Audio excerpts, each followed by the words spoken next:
നമസ്കാരം.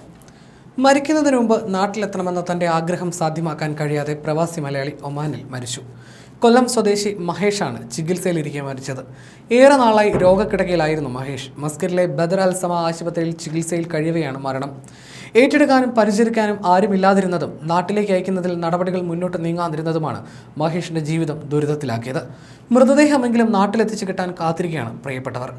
വൃക്കകൾ തകർന്ന് 4 മാസമായി മസ്കറ്റിലെ ആശുപത്രിയിൽ ചികിത്സയിൽ കഴിയുകയായിരുന്നു മഹേഷ്. നോക്കാൻ ആശുപത്രിയിലെ ജീവനക്കാർ മാത്രമാണ് ഉണ്ടായിരുന്നത്. ചികിത്സാ ബില്ല് മാത്രം 68 ലക്ഷത്തിലധികം രൂപയുമായി. ഇടയ്ക്ക് ആരോഗ്യം വീണ്ടെടുത്ത് എഴുന്നേറ്റ് നടന്ന മഹേഷിന് നാട്ടിൽ നിന്ന് പോകണമെന്നതായിരുന്നു ജീവിതത്തിലെ ഏറ്റവും വലിയൊരു ആഗ്രഹം. 8 കൊല്ലത്തിലധികമായി വിസയും രേഖകളും ഇല്ലായിരുന്നു മഹേഷിന്. ഇത് കൂടുതൽ ദുരിതമാണ് നൽകിയത്. നാട്ടിൽ അയക്കണമെങ്കിൽ വൈദ്യസഹായമുള്ള യാത്രാ സൗകര്യം എംബസി ഇടപെട്ട് ചെയ്യണമായിരുന്നു. നാട്ടിലെത്തിച്ചാലും തുടർ ചികിത്സയ്ക്കും സൗകര്യം ഒരുക്കണമായിരുന്നു. മഹേഷിന് നാട്ടിൽ സഹോദരിയും അമ്മയും അമ്മൂമ്മയും മാത്രമാണ് ഉണ്ടായിരുന്നത്. ഇടയ്ക്ക് ഡോക്ടർ പോലും ഇടപെട്ട് മഹേഷിനെ എങ്ങനെയെങ്കിലും നാട്ടിലെത്തിക്കാൻ അപേക്ഷിച്ചു. പക്ഷേ ഒന്നും സാധിച്ചില്ല.